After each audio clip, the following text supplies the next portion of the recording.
Hello student, कल के topic में हमने पढ़ा था कि कुछ जीन्स होते हैं जो होते तो लिंग गुणसूत्रों पर स्थित हैं, लेकिन नियंत्रण वो करते हैं दैहिक गुणसूत्रों का। ठीक, तो ऐसे ही हमने आपको 3 जीन्स बताए थे। एक तो 3 लिंग सहलग्न रोग बताए थे, एक तो एक्स सहलग्न, दूसरा वाई सहलग्न और तीसरा एक्स वाई सहलग्न। तो आज इस वीडियो में हम एक्स सहलग्न रोग कौन कौन से होते हैं उनके बारे में बताएंगे। बाकी जो वाई सहलग्न एक्स वाई सहलग्न रोगों को नहीं बताएंगे। जो मोस्ट इम्पोर्टेंट होते हैं वो एक्स सहलग्न रोग ही होते हैं। इसके 2 ही रोग इम्पोर्टेंट हैं, एक तो हीमोफीलिया, दूसरा होता है बलरांता। ठीक, तो दोनों की वंशागति के बारे में बताएंगे कि किस प्रकार से उनकी वंशागति होती है एक पीढ़ी से दूसरी पीढ़ी में।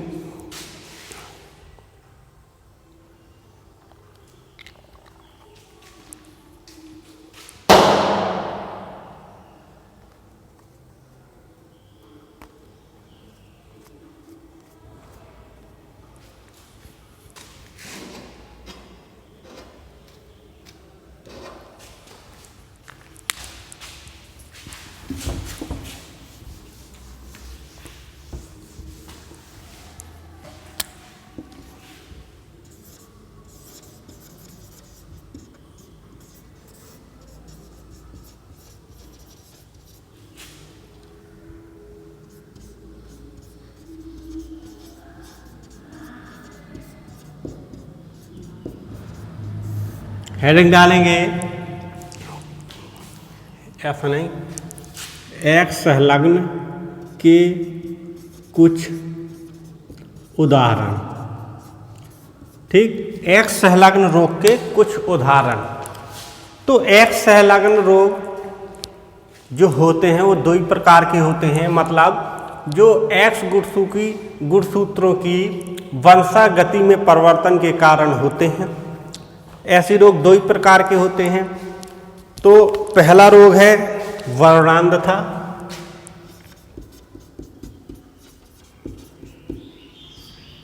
इसी को कहते हैं कलर ब्लाइंडनेस।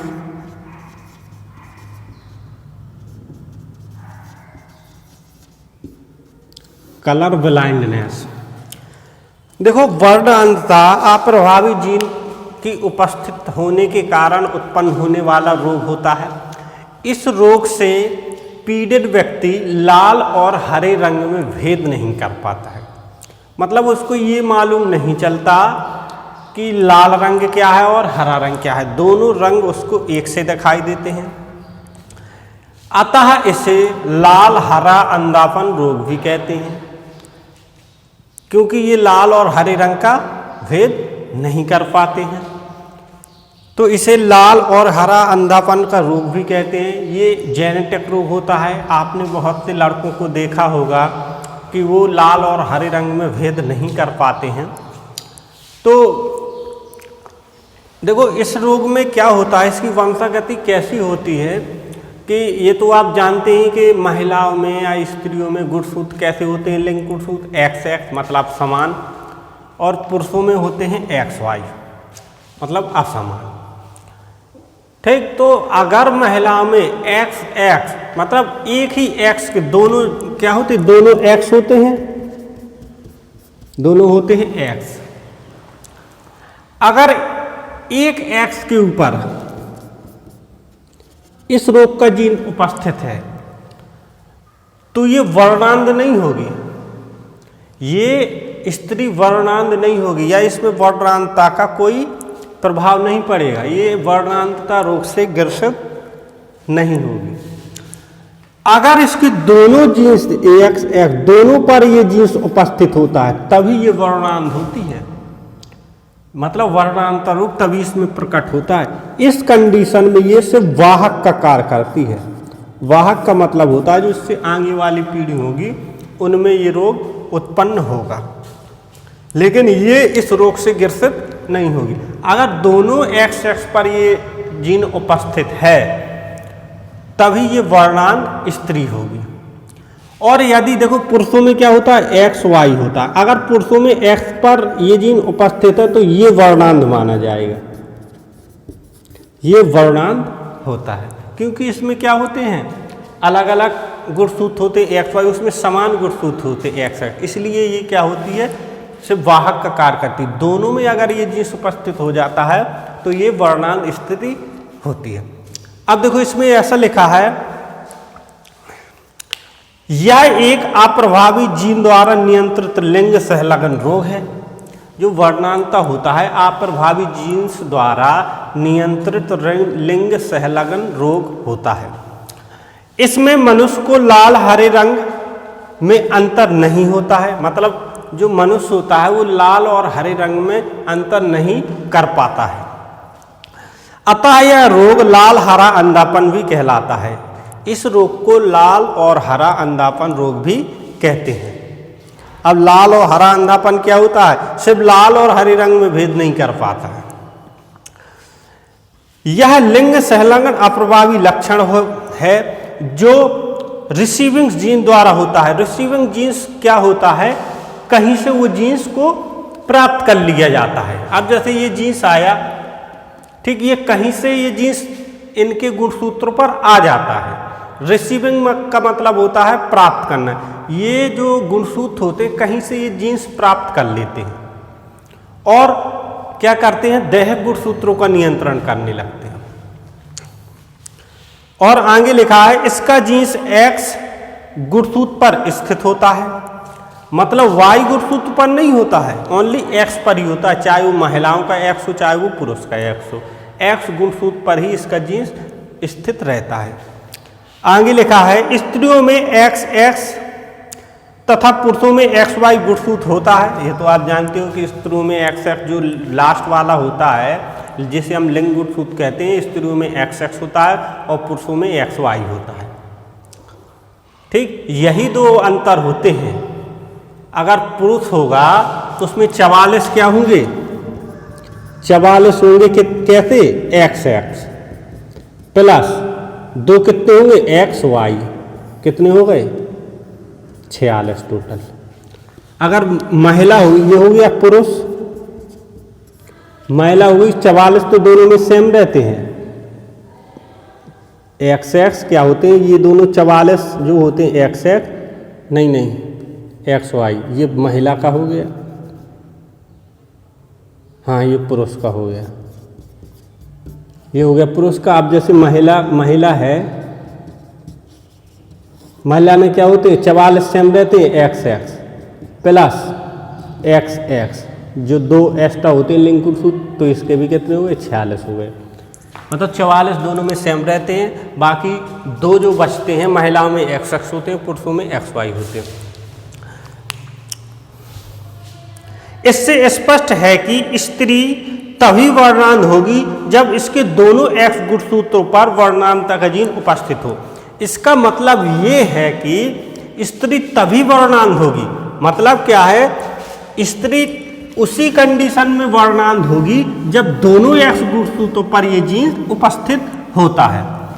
मतलब क्या है, स्त्री तभी वर्णांध होगी जब दोनों एक्स गुणसूत्रों पर ये जीन्स उपस्थित होता है। अगर एक पर उपस्थित है तो ये वर्णांध नहीं होगी, ये सिर्फ वाहक का कार्य करेगी, लेकिन इसमें वर्णांधता रोग के लक्षण नहीं होंगे, ये सिर्फ ओनली वाहक का कार्य करेगी। जो आगे वाली पीढ़ी या संतानें होंगी उनमें इस रोग को ले जाएंगे। और अगर दोनों में अगर जीन्स उपस्थित हो गया तो ये वर्णांध स्त्री होगी। ठीक, आगे लिखा है, जब इसके दोनों एक्स गुणसूत्र पर वर्णांधता जीन उपस्थित होने पर वर्णांधता आ जाती है। ठीक, अब जब दोनों जीन्स गुणसूत्र पर जीन्स उपस्थित होता है तभी स्त्री में वर्णांधता आती है। लेकिन पुरुष में क्या होता है कि अगर एक्स वाई है और अगर एक्स में ये जीन उपस्थित है तो पुरुष वर्णांध हो जाएगा। ठीक, इतना अंतर होता है। तो ये जो लिखने का मैटर है वो हम आपको भेज देंगे, तो उससे लिख लेना। बाकी फिर इसके वर्णांधता की वंशागति के कुछ एग्जाम्पल हैं, ये लिखने का मैटर हम आपको भेज देंगे। वर्णांधता की वंशागति के कुछ उदाहरण। वर्णांधता की वंशागति के कुछ उदाहरण। यह वंशागति क्या होती है? ठीक, तो इसमें पहला क्वेश्चन है आपका, 3 ही क्वेश्चन बनेंगे आपके।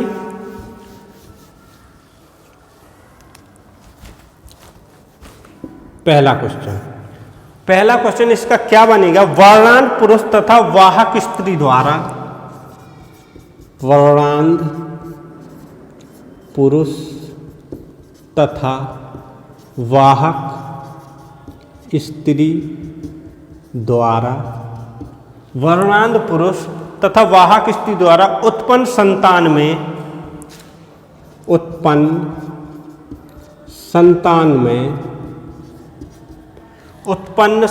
में वर्णांधता की वंशागति है। वर्णांधता की वंशागति।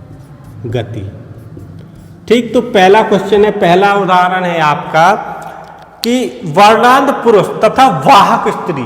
अब अगर ऐसे पुरुष का विवाह ऐसी स्त्री से हो जाए, मतलब जो वर्णांध है, इस रोग से ग्रसित है, वर्णांधता की रोग से ग्रसित है, ऐसे पुरुष का विवाह है अगर वाहक स्त्री से हो जाए, जो जिसमें वाहक का जीन्स उपस्थित है, अगर ऐसी स्थिति हो जाए, ऐसी स्त्री से हो जाए, तो उनके द्वारा उत्पन्न संतान में वर्णांधता की वंशागति क्या होगी? मतलब उसके द्वारा जो उत्पन्न होगी संतानें, उसमें किस प्रकार से वर्णांधता की वंशागति होगी? कितने जो पुत्र हैं या कितनी संतान इस रोग से ग्रसित होंगी और कितनी संतान इस रोग की वाहक होगी? तो देखो इसमें क्या होता है कि जो 50% पुत्र होते हैं वो क्या कहलाते हैं? 50% पुत्र होते हैं वो वर्णांधता से रोग से ग्रसित होते हैं, और 50% पुत्रियां वर्णांधता रोग की वाहक होती हैं, और 50% जो पुत्र होते हैं वो स्वस्थ होते हैं, और 50% पुत्रियां वर्णांधता से ग्रसित होती हैं। अगर इनका रेशियो देखा जाए तो जैसे 50% पुत्र कैसे होंगे? वर्णांध होंगे, और 50% पुत्र स्वस्थ होंगे, 50% पुत्री वाहक होंगे। वाहक का मतलब ये भी स्वस्थ ही होते हैं, लेकिन वो इस रोग को एक पीढ़ी से दूसरी पीढ़ी में ले जाने का कार्य करते हैं। और बाकी जो 50% पुत्रियां होती हैं वो वर्णांध होती हैं, मतलब वर्णांधता रोग से ग्रसित होती हैं। ठीक, इतनी कंडीशन अप्लाई होती है इस एग्जाम्पल में। तो अब इस एग्जाम्पल का हम ग्राफी निरूपण देखेंगे। अब उसने कहा है यदि वर्णांध पुरुष तथा वाहक स्त्री द्वारा उत्पन्न संतान में वर्णांधता की वंशागति क्या हुई?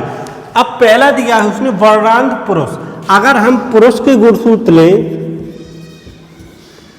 ठीक, तो पुरुष के गुणसूत्र क्या होते हैं? एक्स वाई, और यदि ये वर्णांध है तो इसके एक्स गुणसूत्रों पर इसका जीन्स उपस्थित होगा। तो हमने एक्स गुणसूत्र पर इसका जीन्स उपस्थित कर दिया। ठीक, अब आगे लिखा है तथा वाहक स्त्री। स्त्री क्या होती? ओनली वाहक का कार्य करती है, तो हम इधर स्त्री के गुणसूत्र लेंगे। स्त्री में क्या होते हैं? एक्स और एक्स।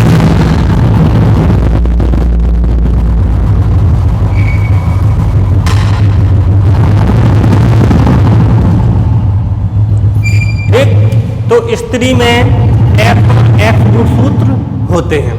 ठीक, और ये जब वाहक होती है स्त्री तो उसमें क्या होता है? एक ही एक्स पर इसका जीन्स उपस्थित होता। अगर दूसरे एक्स पर इसका जीन्स उपस्थित होता तो ये वर्णांध होती। उसने वाहक स्त्री कहा तो हमने एक एक्स पर इसका जीन्स रख दिया। अब इन दोनों का क्या हो गया? विवाह हो गया। युग्मक बनाएंगे सबसे पहले, एक्स वाई युग्मक बना लिए। इसमें भी युग्मक बना लेंगे, x 0 x।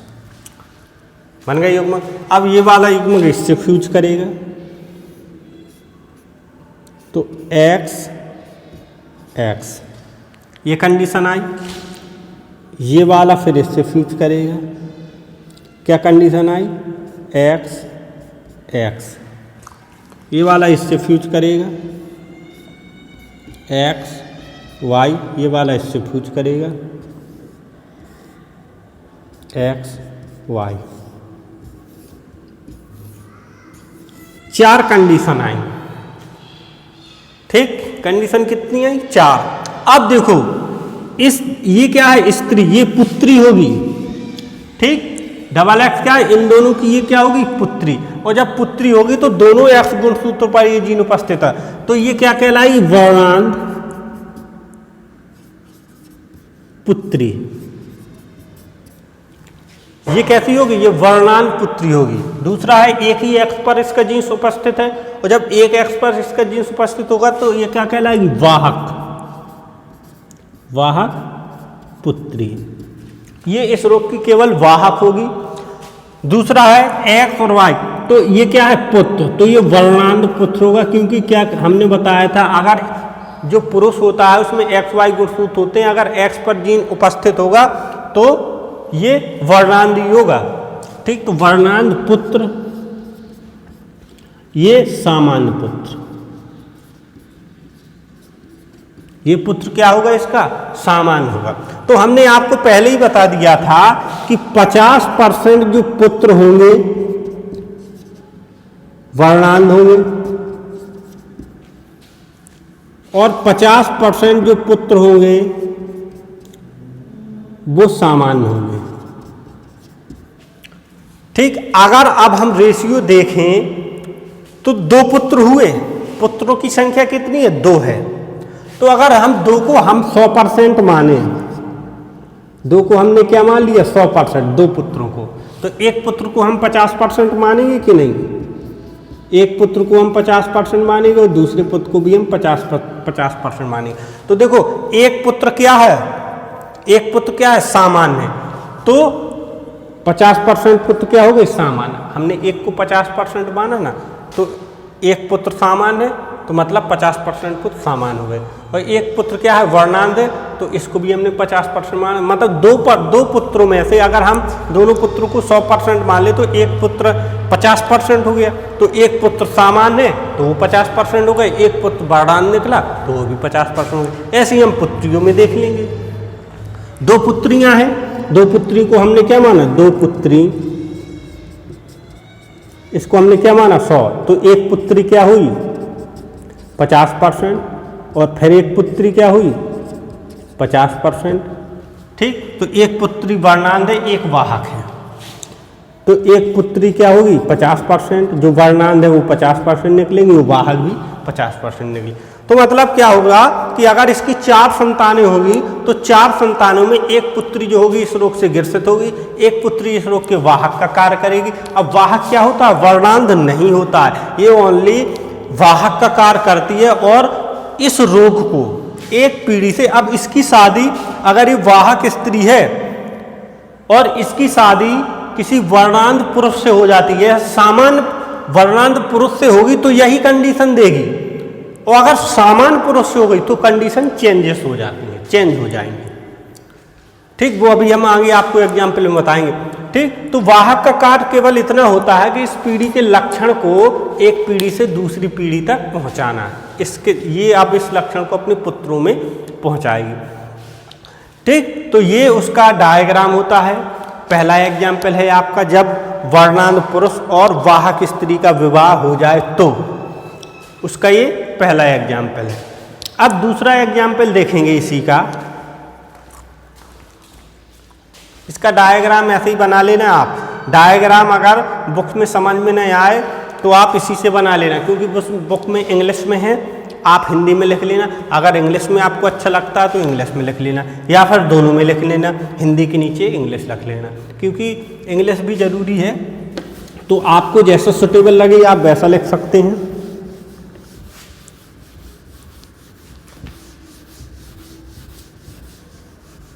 पहला एग्जाम्पल साफ किए दे रहे हैं। अब इसका दूसरा एग्जाम्पल है समान पुरुष तथा वर्णांध स्त्री द्वारा।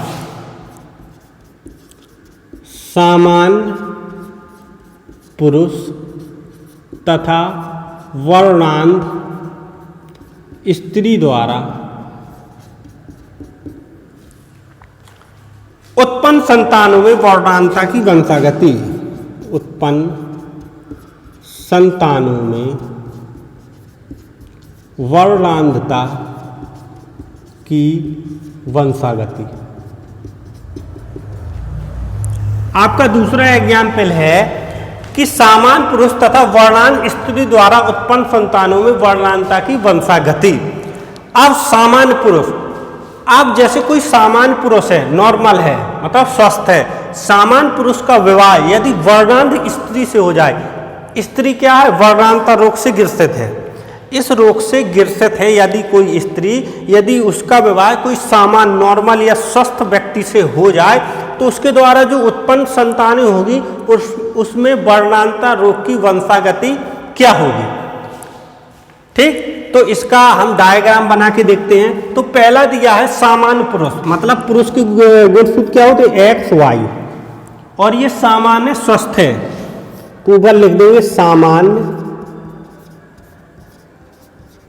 पुरुष। ठीक, फिर लिखा है वर्णांध स्त्री। वर्णांध स्त्री से अगर इसकी शादी हो जाती है, कोई स्त्री है या लड़की है, उसको वर्णांधता रोग है। तो अगर स्त्री को वर्णांधता का रोग है तो इसके दोनों एक्स गुणसूत्रों पर जीन उपस्थित होंगे इस रोग के, तभी ये वर्णांध स्त्री कहलाएगी। अगर हम एक के ऊपर जीन्स उपस्थित कर दें तो ये केवल वाहक होगी, वर्णांध नहीं होगी, ये रोग इस पे नहीं होगा, ये ओनली वाहक होगी। और अगर दोनों ही गुणसूत्रों पर इसके जीन्स हम उपस्थित कर दें तो ये स्त्री वर्णांधता रोग से ग्रसित हो जाएगी। तो स्त्री क्या है, वर्णांध है, मतलब इस रोग से ग्रसित है, प्रेजेंट में यह रोग इसके अंदर है। तो हमने, और जब स्त्री कब वर्णांध होती, जब दोनों एक्स गुणसूत्रों पर ये जीन्स उपस्थित होते हैं, मतलब वर्णांधता रोग के जीन्स उपस्थित होते हैं। तो दोनों हमने गुणसूत्रों पर वर्णांधता के जीन्स उपस्थित कर दिए।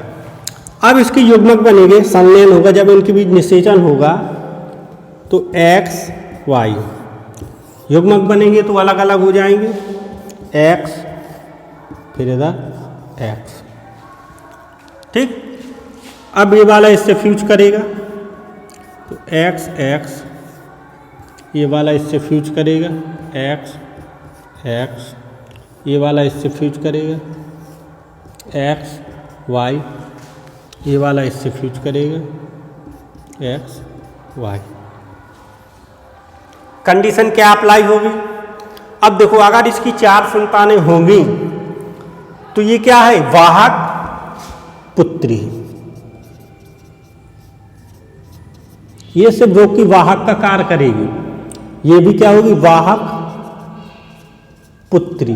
तो इसकी जो दोनों पुत्रियां होंगी वो रोग के वाहक का कार्य करेंगी, उनमें वर्णांधता रोग नहीं होगा, ये ओनली वाहक का कार्य करेंगी, अर्थात ये दोनों पुत्रियां क्या होंगी, स्वस्थ होंगी, सिर्फ ये वाहक का कार्य करेंगी, इनमें इस रोग के लक्षण प्रकट नहीं होंगे। जब इनसे आगे वाली पीढ़ी में इनकी शादी होगी जिस पुरुष से, अब पुरुष कैसा सामान्य वाहक है या इस रोग से ग्रसित है, वो उस कंडीशन पर अप्लाई होता है। तो अब जब इनसे शादी होगी जिस पुरुष से, तो वंशागति जैसी जाएगी वो उसके आगे वाली संतानों में जाएगी।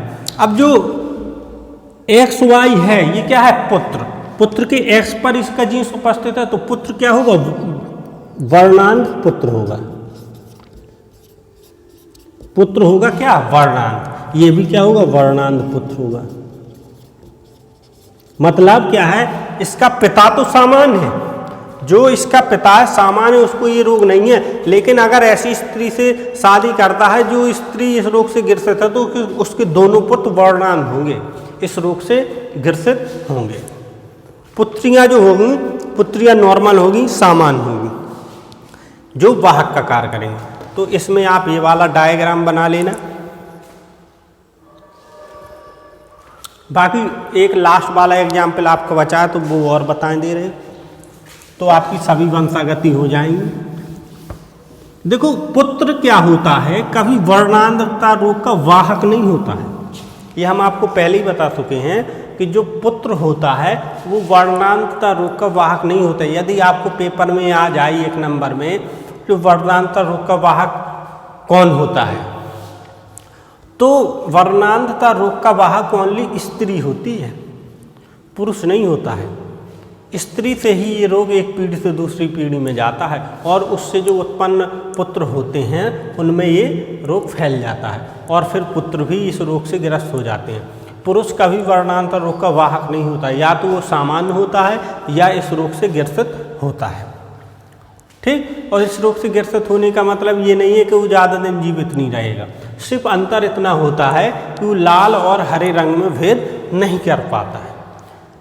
लाल और इसलिए ऐसे छात्रों को या बच्चों को आर्मी में नहीं लिया जाता है, रेलवेज में नहीं लिया जाता है।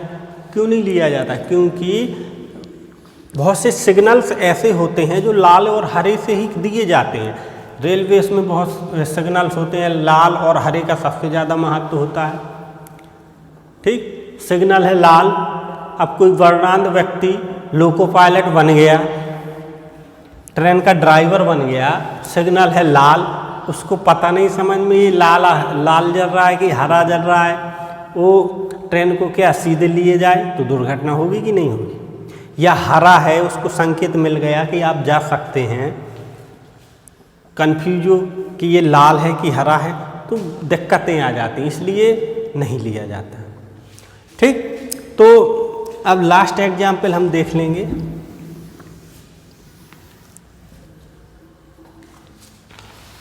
लास्ट एग्जाम्पल है जब सामान्य पुरुष तथा वाहक स्त्री, जब सामान्य पुरुष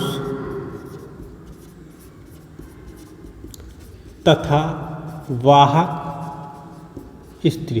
देखो हम 3 ही कंडीशंस देखेंगे क्योंकि इसमें 3 ही कंडीशन होती। या तो स्त्री क्या होगी, वाहक होगी, या स्त्री होगी इस रोग से ग्रसित।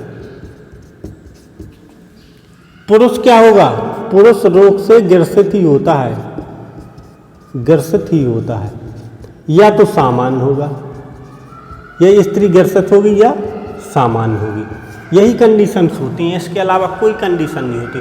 पुरुष वाहक नहीं होता, या तो ग्रसित होता है या सामान्य होता है। स्त्री क्या होती है, वाहक होती है। वाहक के अतिरिक्त ग्रसित भी होती है और सामान्य भी होती है। तो हमने पहले ग्रसित का पढ़ लिया। ठीक, जो पहला एग्जाम्पल था वो ग्रसित का पढ़ लिया, और नहीं, पहला एग्जाम्पल वाहक का पढ़ा था जब स्त्री वाहक होती है। दूसरा एग्जाम्पल जब स्त्री ग्रसित होती है, और तीसरा एग्जाम्पल जब स्त्री वाहक होती है लेकिन पुरुष क्या होता है, सामान्य होता है। ठीक, सामान्य पुरुष तथा वाहक स्त्री से उत्पन्न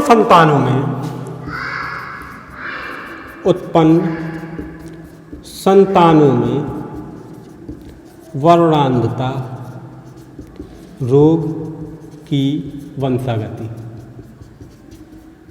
ठीक है, 3 ही कंडीशंस होती हैं, 3 ही कंडीशंस हम अप्लाई करेंगे। तो इसमें लिखा है सामान्य पुरुष, तो XY ये हो गया सामान्य पुरुष, मतलब स्वस्थ है, तथा वाहक स्त्री। 1 मिनट रुकना, वाहक स्त्री का हमने बता दिया क्या? नहीं, पुरुष, वर्णांध पुरुष का बताया था। ठीक, तो जब सामान्य पुरुष तथा वाहक स्त्री, स्त्री को बना देंगे, ये क्या है, वाहक है, इस रोग के वाहक का कार्य करती है, तो X माइनस ऐसा बना दिया। अब इनमें क्या कराएंगे, हम युग्मक बनाएंगे, इसके भी युग्मक बनाएंगे।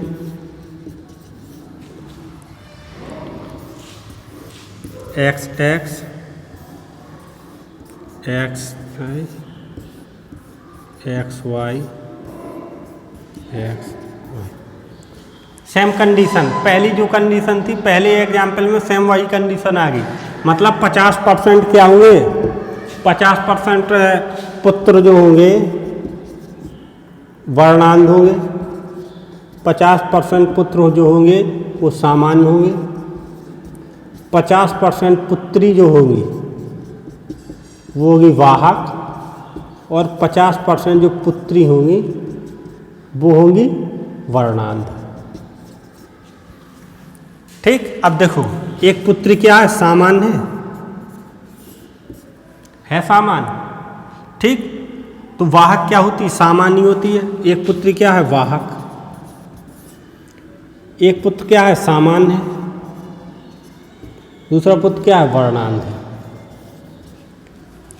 ठीक, एक पुत्री सामान्य है, एक वाहक है, और एक जो क्या है पुत्र सामान्य है, दूसरा क्या है, वर्णांध है। ये कंडीशन अप्लाई होती है। ठीक, तो इसका भी आप डायग्राम बना लेना।